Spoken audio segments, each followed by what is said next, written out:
ہم نے جنم لینے سے پہلے جنم لیا اور اپنی عمر سے پہلے بالغ ہوئے، بنا محبت کی اور بن بیاہے گئے۔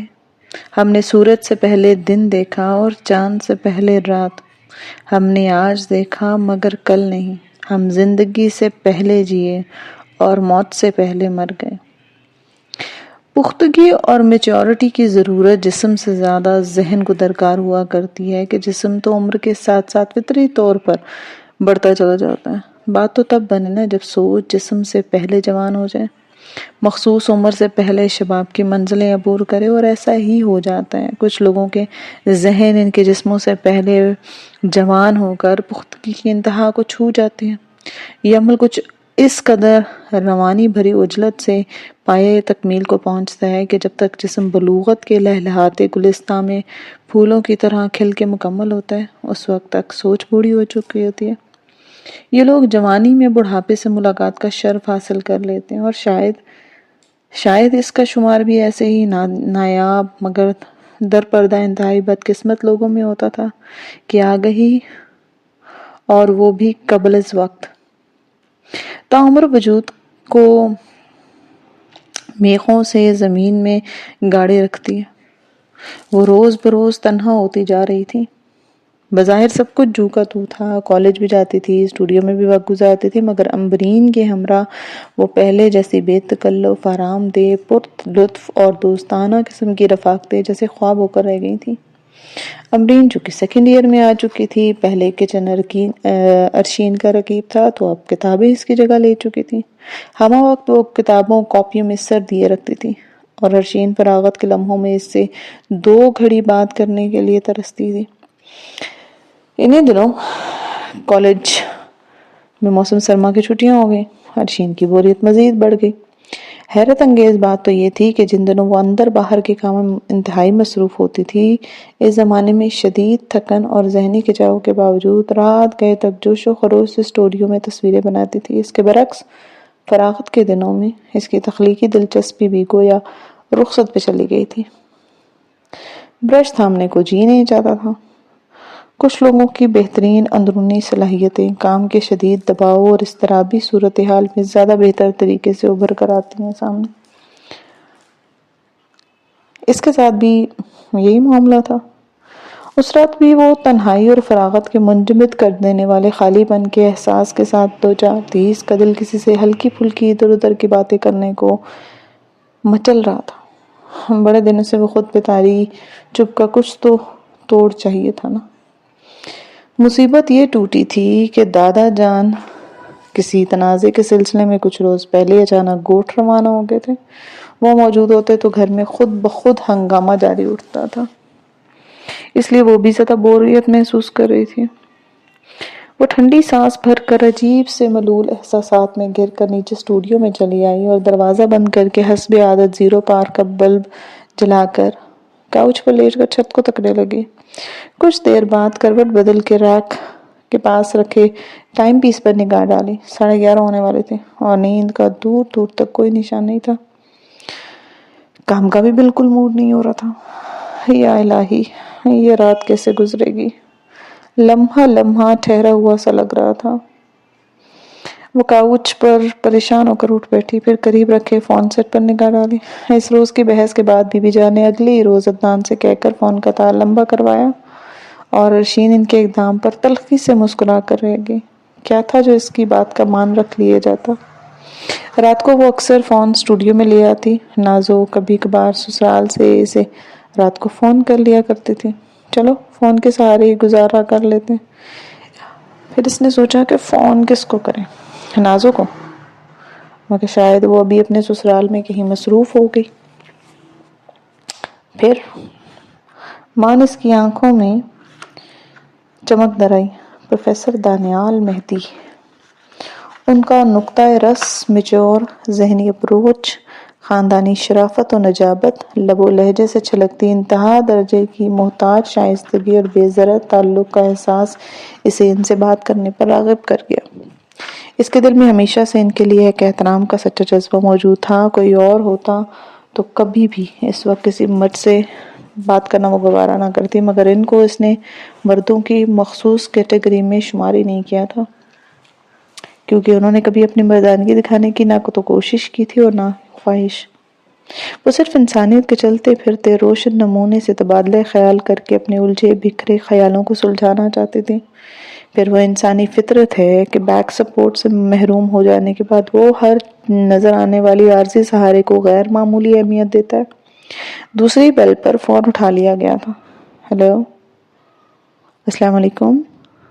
جی، میں مہدی صاحب سے بات کر سکتی ہوں؟ بات کر رہا ہوں۔ مہدی صاحب، میں ارشین عرض کر رہی ہوں، ارشین بخاری۔ ارے واقعی زبردست بھائی، یقین کیجیے میں اس وقت شدت سے آپ کے بارے میں سوچ رہا تھا۔ اسے کہتے ہیں دل کو دل سے راغ کا ہونا۔ میں کافی عرصے سے سوچ رہی تھی آپ کو کال کرنے کا، مگر بس مصروفیت اور کچھ میری سست مزاجی کے باعث سے ممکن ہی نہیں ہو سکا۔ آج فراغت سے لطف اندوز ہونے کو جی چاہ رہا تھا، سکاپ ٹھپ کر کے بیٹھ گئی۔ ٹائم دیکھا تو خیال آیا کہ اب گھر پر مل جائیں گے، سو آپ کا نمبر ڈائل کیا۔ ویسے تو اس وقت میں کالز کرنے یا ریسیو کرنے کی عادت نہیں ہوں، کچھ نامناسب محسوس ہوتا ہے کسی شریف آدمی کو اس وقت تنگ کرنا، مگر مسئلہ یہ ہے کہ آپ 10-11 بجے سے پہلے گھر پر دستیاب نہیں ہوتے، اس لیے زحمت دی۔ ویسے آپ کہیں بزی تو نہیں ہیں؟ اول تو میں بزی نہیں ہوں، اور بالفرض اگر ایسا ہوتا تو آپ کی کال ریسیو کرنے سے بڑھ کر میرے لیے کوئی مصروفیت اہمیت کی حامل ہی نہیں ہے۔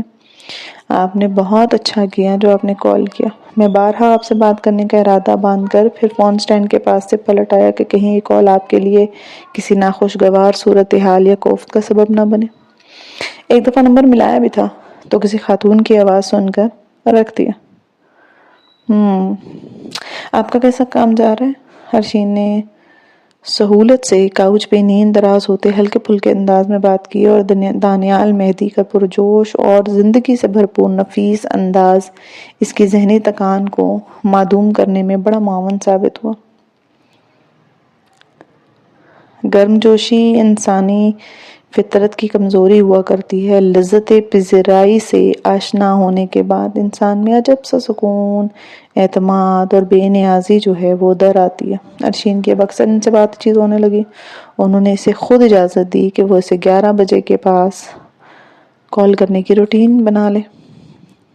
یوں ہی ادھر ادھر کی باتیں ہوتی، کبھی سیاست، کبھی کھیل، کبھی معاشرتی اقدار، طبقاتی تفاوت، فلسفہ زندگی اور تفریحی موضوعات وغیرہ۔ ہر تبادلہ خیال ہر موضوع پر ہوتا تھا، جس نے دونوں کو ایک دوسرے کے مزاج و معمولات اور فکر و عمل کے بارے میں جاننے اور سمجھنے میں بہت معاونت کی تھی۔ دونوں پر ایک دوسرے کے بارے میں بہت سے راز کھل گئے تھے۔ اس روانی میں کبھی کبھی ذاتیات کے کچھ پہلو بھی زیر بحث آنے لگے تھے۔ ذہنی اعتبار سے دونوں ایک دوسرے کے بہت قریب آ گئے تھے، اور ارشین غیر محسوس انداز میں اپنے خیالات، اپنے جذبات، اپنے احساسات ان سے شیئر کرنے لگی تھی، اور وہ بھی بڑے کبھی ڈھکے چھپے الفاظ میں اس سے متعلق کوئی بے تکلف سے اظہار کر جاتے، مگر اس اظہار میں بلا کی احتیاط برتتے تھے۔ وہ مد مقابل سے کچھ باور کرائے بغیر اپنے جذبوں کو بے مول کرنے کے قائل نہیں تھے۔ جذبات کے ان سچے موتیوں کو مٹی میں رولنے کے بجائے قدر شناس جوہری کی کھوج میں تھے۔ میں حیران ہوں مہدی صاحب، بہت زیادہ حیران۔ کس بات پر حیران ہیں آپ؟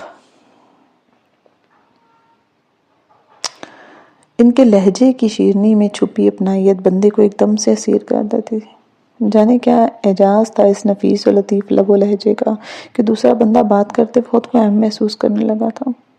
وہ دوسروں کو اس طرح مخاطب کرتے کہ خود پر ناز کرنے کو جی چاہتا۔ یہ صلاحیت بہت کم لوگوں میں ہوتی ہے۔ کیونکہ ایک مدت ہوئی ہے حیران ہونا چھوڑ دیا ہے، مگر آج جانے کیوں حیران ہونے اور حیران کرنے کو جی چاہ رہا ہے۔ وہ ایک دم سے ہنسی، یوں ہی بلا وجہ، بے معنی انداز میں۔ یہ کہیں گھنٹیاں سی بجی تھیں ابھی، اگر میرے کان دھوکہ نہیں کھا رہے تو یہ دلکش موسیقی آپ کی طرف سے سننے کو ملی ہے۔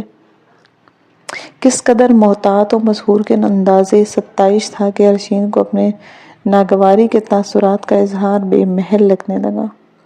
کچھ ساتھ وہ چپ رہی اور پھر بولی، جیسے سنی انسنی کر دی اس نے۔ میں اپنے وہ محسوسات اور جذبات و خیالات آپ کے ساتھ شیئر کرنے لگی ہوں کہ جو اس سے پہلے شاید میں نے آپ کے ساتھ کبھی نہیں کی، اور یہ بات میرے لیے حد درجے انگیز، حیرت انگیز اور ناقابل یقین ہے۔ اس سے قبل میں صرف ایک ہستی پر کلی ہوں، وہی جس سے میں نے دنیا میں سب سے زیادہ پیار کیا ہے اور سب سے زیادہ اعتبار کرتی ہوں، اور وہ یقیناً آپ کی بہن امبرین ہوگی۔ وہ اتنے عرصے میں کے تعلق میں اس کی امبرین کے لیے چاہت و الفت کے بارے میں بخوبی جان گئے تھے۔ جواب میں ارشین نے صرف ایک گہری سانس لی۔ مگر ارشین، ایک بات میں ضرور کہنے کی جسارت کروں گا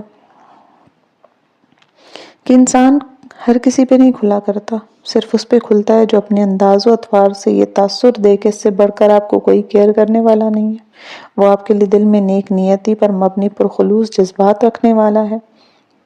میں سمجھتا ہوں یہ میرے لیے بہت خوش قسمتی کی بات ہے آپ نے مجھ ناچیز پر بھروسہ کیا اور مجھے اس قابل جانا کہ آپ اپنی ذہنی کیفیات مجھ سے شیئر کرنا پسند کریں۔ شرمندہ نہ کریں مہدی صاحب، آپ اتنے اچھے ہیں کہ کوئی بھی آپ کو غم گسار پا کر خود پہ فخر محسوس کرے گا۔ میں سمجھتی ہوں نازش آپا اس لحاظ سے بہت لکی ہیں کہ انہیں آپ جیسے بہترین جیون ساتھی کی رفاقت ملی۔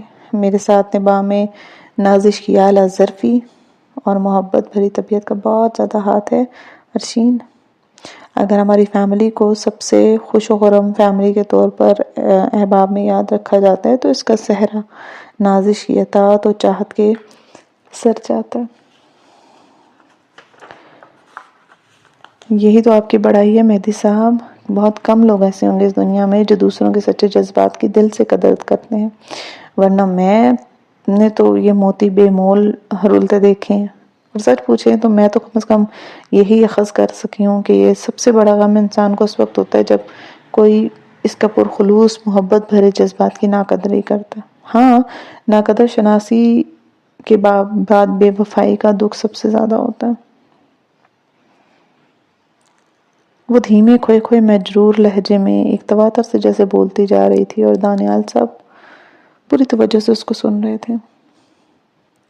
جب کوئی آپ کے دل کے جذبات کو سمجھتے ہوئے بھی جان بوجھ کر بے نیازی اور نخوت دکھاتا ہے نا، تو دل ٹکڑے ٹکڑے ہونے لگتا ہے، اپنی ذات پر سے اعتبار اٹھنے لگتا ہے، جذبوں کی بے قدری اور تمسخر اڑانے والے تحقیر آمیز رعونت زدہ تاثرات ہمارے محبت بھرے چہروں کا سارا اعتماد، فخر اور مان ختم کر ڈالتے ہیں، ہمیں ہماری نگاہوں میں گرا دیتے ہیں، ساری دنیا صحیح اور اپنا آپ غلط، کمتر اور بیکار محسوس ہونے لگتا ہے۔ اپنی محبوب ترین ہستی کی جانب سے آنے والی نظر اندازی کے تیر ہمارے سینے میں چھید کر ڈالتے ہیں۔ یہ بات تو میں بھی مانتا ہوں، صرف موت، بیماری، دوری جیسے روایتی دکھ ہی نہیں ہوتے زندگی میں، اس کے علاوہ بھی نادیدہ دکھ ہوتے ہیں انسان کے وجود میں، محسوسات کے حامل ہوتے ہیں۔ بڑے بڑے دکھوں پہ تو چند دنوں کا رونا رو کر انسان چپ ہو جاتا ہے، مگر چھوٹے چھوٹے دکھ تو تاعمر انسان کو جلاتے رہتے ہیں، ستاتے رہتے ہیں۔ حیران کن حد تک ان کے خیالات اور ارشین کے دلی احساسات سے قریب تر تھے۔ ان کی آنکھوں میں پانی سا اترنے لگا اور حلق میں کوئی گولا سا پھنس گیا تھا۔ میں نے کبھی زندگی میں آج تک اپنی آنکھوں کو نم نہیں ہونے دیا، مگر امبرین نے مجھے اس محاذ پر بھی شکست دے دی۔ بری بات ہے ارشین۔ مہدی صاحب، تکلیف انسان کو اس وقت ہوتی ہے جب وہ سر تپا مخلص ہو مگر مقابل اس کے خلوص کو بدگمان نظروں سے جانچ رہا ہو۔ ایسے میں ہم کیا کر سکتے ہیں؟ دیکھیں ارشین، اگر تو کوئی غلط فہمی ہو تو اسے دور کیا جا سکتا ہے، مگر بدگمانی کا کیا علاج ہے؟ غلط فہمی ہو تو مقابل خود ہی وضاحت طلب کرنے کو بے چین رہتا ہے، مگر بدگمان شخص کبھی دوسرے کی نہیں سنتا، وہ اس سے پہلے ہی دل میں خود کو باور کرا چکا ہوتا ہے کہ یہ شخص جو بھی کہے گا، جب آپ ایک شخص کی وضاحت اور صفائی دینے سے پہلے ہی یک طرفہ فیصلہ کر چکے ہیں اور اب وہ آپ کو مجرم تسلیم بھی کر چکے ہیں، تو آپ صفائیاں اور وضاحتیں وہاں دے کر کیا کر لیں گے؟ بہتر حکمت عملی یہی رہ جاتی ہے کہ بندہ خاموش ہو جائے یا سپاٹ ہو جائے، خود کو وقت اور حالات کے دھارے پہ چھوڑ دے۔ وقت خود ہی بدگمان شخص کے دل کے جالے صاف کر ڈالے گا ایک دن۔ مہدی صاحب مجھے اس کا سہارا رہتا تھا۔ زندگی کے ہر طوفان میں اس کی ہمراہی ہی ہنس کے دیکھا اور میں نے سہ لیا اس کو، مگر اب یوں لگتا ہے جیسے کوئی حفاظتی حصار میرے گرد سے ہٹ گیا ہو۔ آپ کو خبر ہے ہماری فیملی سندھ کے ایک بیکورڈ وڈیرے خاندان سے تعلق رکھتی ہے، جہاں آج سے 15-20 سال قبل تک صحت، تعلیم اور بجلی پانی جیسی سہولتیں بھی ناپید تھیں۔ پوری گوٹھ میں واحد تعلیم یافتہ میرے والد صاحب تھے، جنہوں نے شہر سے میٹرک کیا تھا، اور لڑکیوں کی پڑھائی کا تو سوال ہی نہیں پیدا ہوتا، مگر میری والدہ کو بہت شوق تھا پڑھائی کا۔ ایک دفعہ شہر سے کوئی سوشل ورکر ٹائپ خاتون کسی سروے کے سلسلے میں گوٹھ آئیں تو اس سے مل کر بی بی جان کا اشتیاق مزید بڑھ گیا۔ وہ اس خاتون سے بہت متاثر ہو گئی۔ وہ اس کی طرح پڑھ لکھ کر، اچھی طرح ڈریس اپ ہو کر آزادی اور اعتماد کے ساتھ نوکری کرنے کی خواب دیکھنے لگے۔ وہ خواب جن کی تعبیر کم از کم اس دور میں ملنا ناممکن تھی، مگر خوابوں پر کس کی پابندی چلتی ہے۔ بابا کو شہر میں نوکری ملی تو دادا جان نے برادری کی رسم کے مطابق بی بی جان سے ان کا نکاح پڑھوا دیا، اور بابا جان کے ہزار انکار کے باوجود ان کا نکاح ہو گیا۔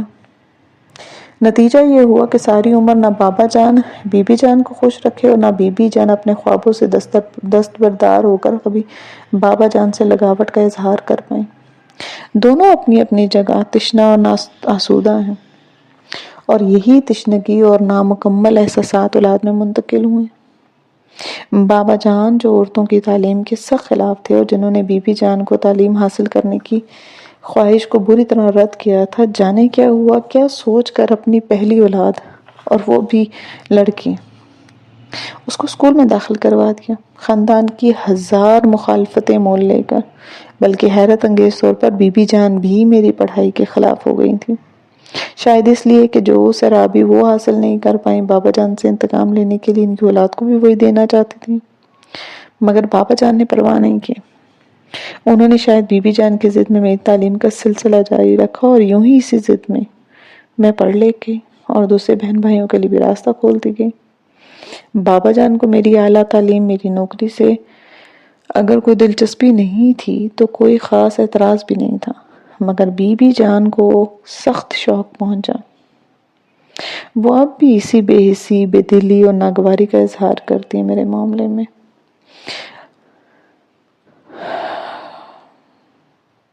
ایک بات مانی ارشین، اب شادی کر لیں۔ بی بی جان کی بھی یہی خواہش ہے تاکہ وہ جلد از جلد مجھے نظروں سے دور کر سکیں، مگر میں اس عظیم خود غرضی کا مظاہرہ نہیں کر سکتی مہدی صاحب۔ میرے والد صاحب مریض ہیں، بھائی ابھی گھر کی ذمہ داری سنبھالنے کے لائق نہیں ہوا، 2 آگے پیچھے جو جوان بہنیں ہیں جن کا بیاہ کرنا ہے، پھر گھر بار چلانا ہے، یہ سب کچھ مجھے ہی تو دیکھنا ہے۔ اس طرح تو وقت بہت آگے نکل جائے گا ارشین، اور آپ کے ہاتھ خالی رہ جائیں گے۔ نہیں مہدی صاحب، جو کچھ بخت میں لکھا ہے مل ہی جائے گا، ہاں مگر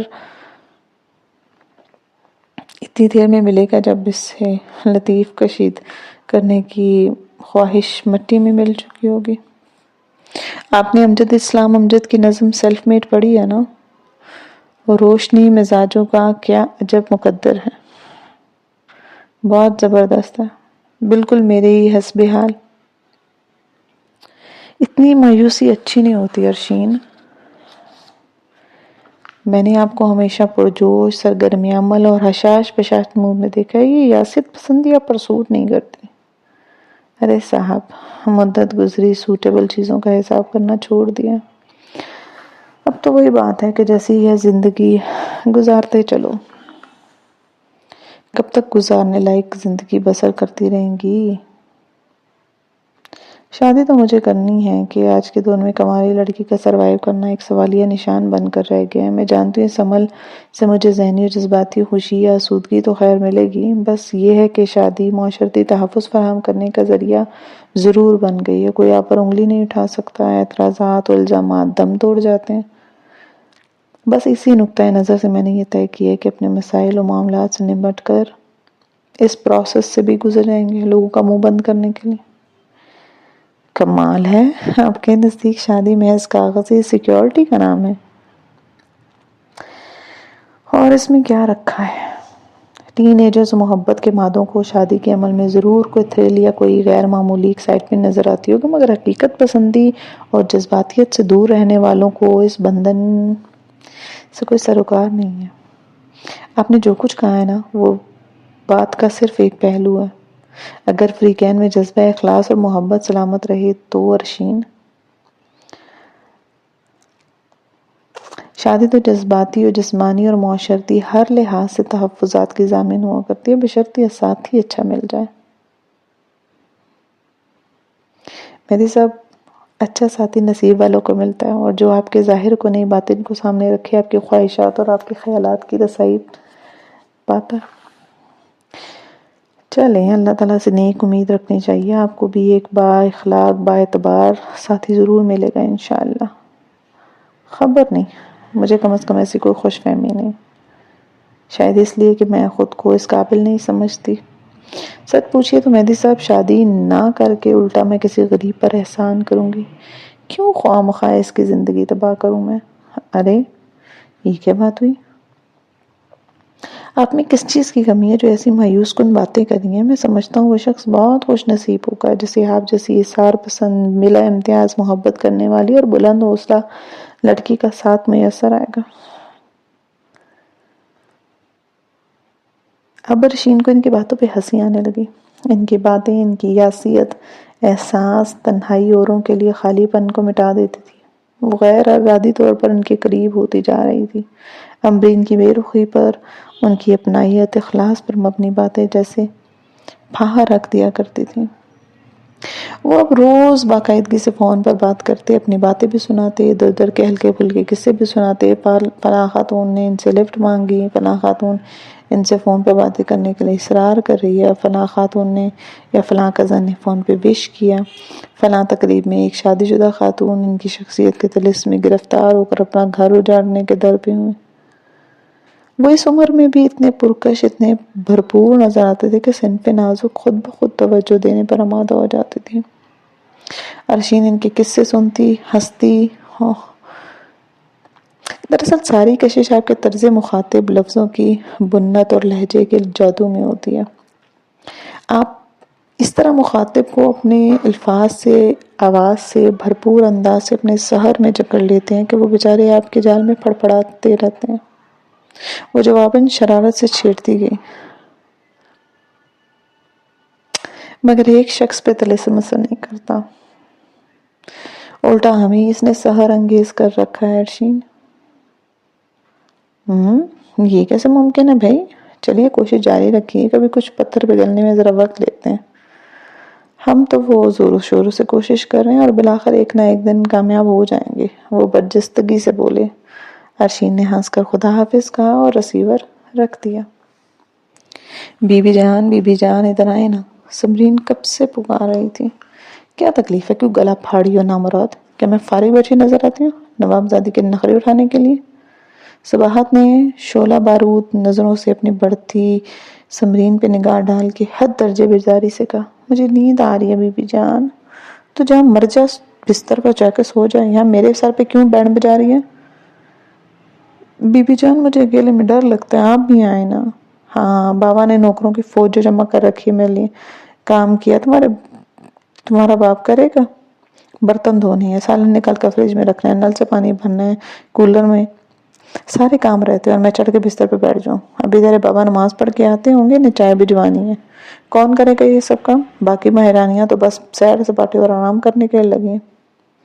اپنے لیے کافی بنانے کے گھر سے کچن کی طرف آتی ہوئی ارشین کو دیکھ کر خود بخود ان کے لہجے میں زہر گھلنے لگا۔ وہ جیسے انسنی کر کے برنر جلا کر دودھ ابالنے لگی۔ اب تو عادت سے ہوگی ان کی زبان سے برستے تیر کھانے کی۔ جانا اب یہاں کیوں کھڑی ہے؟ جا کے بستر پہ لیٹ جاتی ہوں، کام نمٹا کے، کوئی شیر نہیں کھا جائے گا اکیلے میں تجھے۔ دادی اماں کہاں ہیں؟ ان کو بلا لو کمرے میں۔ مگ میں کافی کا آدھا چمچ ڈال کر اوپر سے گرم دودھ اڈیلتی ارشین نے نرمی سے چھوٹی بہن کو کہا، وہ نماز پڑھ رہی ہیں۔ اچھا چلو پھر میں تمہارے ساتھ چلتی ہوں، آ جاؤ میرے ساتھ۔ وہ گزشتہ 4 دن سے دن رات ایک کر کے ایک فرمائشی قسم کی پینٹنگ مکمل کرنے میں جوتی ہوئی تھی۔ اس وقت بھی وہ کافی بنا کر تازہ دم ہو کے آخری ٹچز دینے کے ارادے سے اسٹوڈیو کا رخ کرنا چاہتی تھی، مگر ناچار بچی کے ہمراہ اس کے کمرے میں جانا پڑا۔ بی بی جان کو کم از کم 2 گھنٹے درکار تھے اپنے معمولات نپٹانے کے لیے، اور سمرین نیند سے بے حال ہوتی جا رہی تھی۔ کیا ہی اچھا ہو جو بولتے ہوئے بی بی جان کا زہر، کھردراپن اور بے رخی کہیں غائب ہو جائے۔ سمرین پہ کمبل ڈالتے ہوئے اس نے سوچا، ہمارے تو دن گزر گئے سو گزر گئے، مگر کیا اب اگلی نسل کو بھی تحفے میں ملیں گے؟ وہ کتنی ہی دیر سمرین کے پاس بیٹھی سوچتی رہی، مگر بھلا سوچنے سے مسئلے کب ختم ہو جاتے ہیں۔ تھک ہار کر جب سمرین کے سو جانے کا یقین کر لیا اس نے، تو اٹھ کر اسٹوڈیو میں چلی گئی۔ وہ کام میں بری طرح منہمک تھی جب فون کی گھنٹی بجی۔ اس نے بے اختیار ریک پہ رکھی اپنی ریسٹ واچ پہ جھک کے ٹائم دیکھا۔ رات کے 9 بجے تھے۔ ابھی تو ان کے فون کا سوال ہی پیدا نہیں ہوتا۔ اس نے کچھ سوچتے ہوئے ریسیور اٹھایا۔ امرین کی کسی دوست کا فون تھا۔ امبر یار تمہارا فون ہے۔ امرین اسٹوڈیو میں ہی لیے آ گئی تھی۔ فون اٹینڈ کرنے کے بعد خاموشی سے جانے کو مڑی تو ارشین نے یوں ہی پکارا، سنو، کہاں ہوتی ہو آج کل؟ اب وہ زیادہ تر اوپر کمرے میں رہتی تو پہلے تو بڑے زور و شور سے کچن میں بی بی جان کا ہاتھ بٹایا کرتی تھی، مگر اب شاید اس کا کام اس سے بھی بھر گیا تھا دل۔ پھر کالج بھی شروع ہو چکا تھا۔ یہی ہوتی ہوں، کہاں جانا ہے مجھے۔ تم آج کل کچن میں نظر نہیں آ رہی۔ بی بی جان کو شاید تمہاری عادت ہو گئی ہے، آج کل خود کام کرنا پڑ رہا، اس لیے ان کا موڈ بھی آف رہنے لگا ہے۔ ارشین نے اس کے گریز پا انداز کو کمال ضبط سے نظر انداز کر کے بشاشت سے آگے بات بڑھائی، مگر دوسری طرف اس کی اس درجہ برداشت کا کوئی نوٹس نہیں لیا گیا۔ وہ اس بے زاری سے، بے نیازی سے کتراتے ہوئے انداز میں کہہ رہی تھی، میں کیا کروں، میری کلاسز سٹارٹ ہو گئی ہیں، اتنے کام ہیں کہ ٹائم ہی نہیں ملتا۔ شاہین کو کہہ دینا۔ مگر بی بی جان سے تو تم زیادہ قریب ہو نا، تمہاری ان سے زیادہ بنتی ہیں۔ آپ کی بھی تو سب سے بنتی ہیں، اتنی ہمدردی ہے تو خود ٹائم نکال لیا کریں ان کے لیے۔ وہ کھٹ کھٹ کرتی چلی گئی۔ ارشین کے ہاتھ سے برش نیچے گرا۔ انتہا درجے کے تحیر سمیت وہ دروازے کو دیکھتی رہ گئی جہاں سے امرین غائب ہو گئی تھی۔ مجھ سے تو جو گریز ہے سو ہے، یہ تو ساری دنیا سے آدم بیزار ہوتی جا رہی ہے۔ آخر مسئلہ کیا ہے؟ کیوں اتنی الجھی اور الگ الگ سی نظر آتی ہے؟ گھر کے کاموں میں اس کو دلچسپی نہیں ہے۔ شام میں جب سب لوگ لاؤنج میں دادا دادی کے ہمراہ بیٹھے گپ شپ کر رہے ہوتے ہیں تو بھی وہ 1.5 اینٹ کی مسجد الگ بنائے اوپر جا بیٹھتی ہے۔ کس چکر میں رہنے لگی ہے؟ ارشین کو قدرتی طور پر تشویش لاحق ہونے لگی۔ جوانی کی دہلیز پہ قدم رکھنے والی دوشیزاؤں کے مزاج و عادات اور رویوں کے اتار چڑھاؤ پر ماں اسی طرح ہول کھانے لگتی ہیں۔ فہمے اور اندیشے اور خیالات عجب عجب طریقوں سے جی دھڑکاتے ہیں۔ وہ بہت فکر مند تھی امرین کے بدلتے رویوں کو غور کرتے ہوئے، اور اس کی تہہ تک پہنچنے کی کوشش میں لگی ہوئی تھی۔ ادھوری پینٹنگ کو تو مکمل کرنے کا خیال گویا خواب ہو گیا تھا اس وقت۔ امید کرتی ہوں آج کی ویڈیو آپ کو اچھی لگی ہوگی۔ آج کی ایپیسوڈ اچھی لگی ہے تو do like, share, comment and subscribe to my YouTube channel. ملتے ہیں نیکسٹ ایپیسوڈ میں، تب تک اپنا ڈھیر سارا خیال رکھیے۔ اللہ حافظ۔